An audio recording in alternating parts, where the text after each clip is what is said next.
हमारे व्यस्त जीवन में ईश्वर की आवाज़। कहते हैं संत और महात्मा जन्मते नहीं बनते हैं।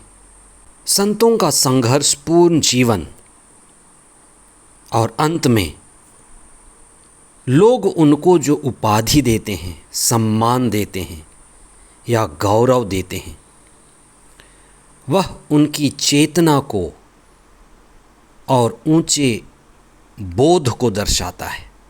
माँ मरियम विश्व की महारानी, कुंवारी मरियम को इतनी ऊंचाई और महिमा मंडित करने के पीछे कारण क्या है? स्वर्गदूत का प्रणाम करना, प्रणाम प्रभु की कृपा पात्री, यह उनके ऊंचाई को दर्शाता है कि ईश्वर के पास से जो आया वह भी उन्हें प्रणाम करता है। 20वां सामान्य सप्ताह 22 अगस्त 2024। नबी ईसायस का ग्रंथ अध्याय 9 पद संख्याएं 1 से 6 तक और संत लूकस का सुसमाचार अध्याय 1 पद संख्याएं 26 से 38 तक। धर्मों में संत परंपरा है और ये संत परंपरा भक्ति परंपरा से जुड़ी है। संत, महात्मा, महापुरुष वे लोग हैं जो कभी हमारे ही भांति सर्वसामान्य थे और हमारे बीच के ही हैं, लेकिन उन्होंने आध्यात्मिक ऊंचाई छुआ है और अपने जीवन को इतना ऊंचा, इतना श्रेष्ठ बनाया कि बहुतों के जीवन के लिए प्रेरणा स्रोत और आध्यात्मिक मार्ग के मार्गदर्शक बन गए। आज के इस विशेष दिन, विशेष पर्व, कुंवारी मरियम विश्व की महारानी ईसा से जुड़ा हुआ है। ईसा को विश्व का राजा, प्रभु स्वीकार किया गया है। सुसमाचार में जिस नारी को दूत ने कृपा पात्री कहा था, वह सारे संसार के लोगों के लिए कृपा पात्री बनी। एक ऐसा पात्र जिसमें ईश्वर निवास कर सकता था। इसीलिए उनके और कई भी नाम कहे जाते हैं।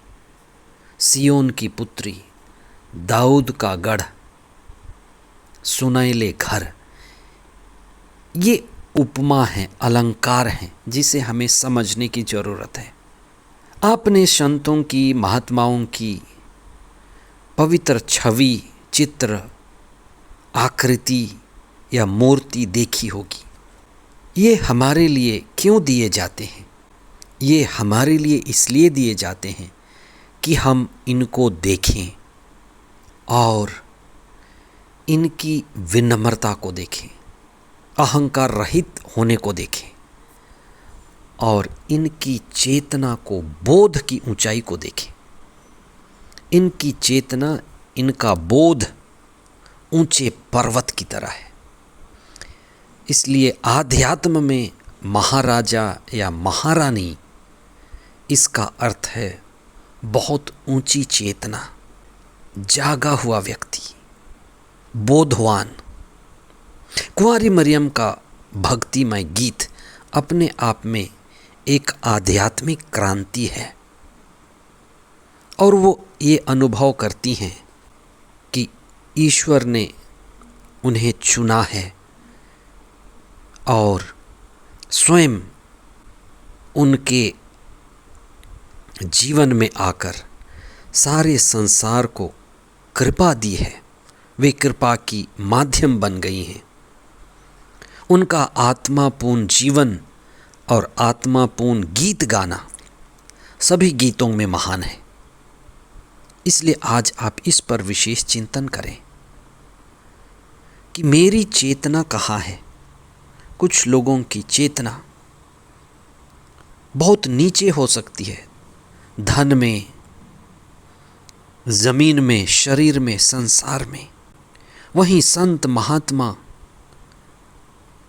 और विशेष करके कुंवारी मरियम, उनकी चेतना, उनका बोध ऊंचे एवरेस्ट की तरह है। हम कुछ समय मौन हो जाएं, धर्मशास्त्रों को भक्ति से पढ़ें, उनसे प्रज्ञा और मुक्ति पाएं और ये देखें कि मेरा ध्यान कहाँ है, मेरी चेतना ऊपर उठ रही है या नहीं। संत पौलुस कहते हैं, अपनी नजरें ऊपर की चीज़ों में लगाए रखें। मेरा ध्यान, मेरी चेतना अच्छी चीज़ों में, श्रेष्ठ चीज़ों में, आध्यात्मिक चीज़ों में लगी रहे। जिस तरह से ईसा हमें जगाते हैं, माँ मरियम हमें जगाती हैं, धर्मशास्त्र हमें जगाते हैं, पवित्र आत्मा हर दिन हर पल हमें जगाए। आमीन।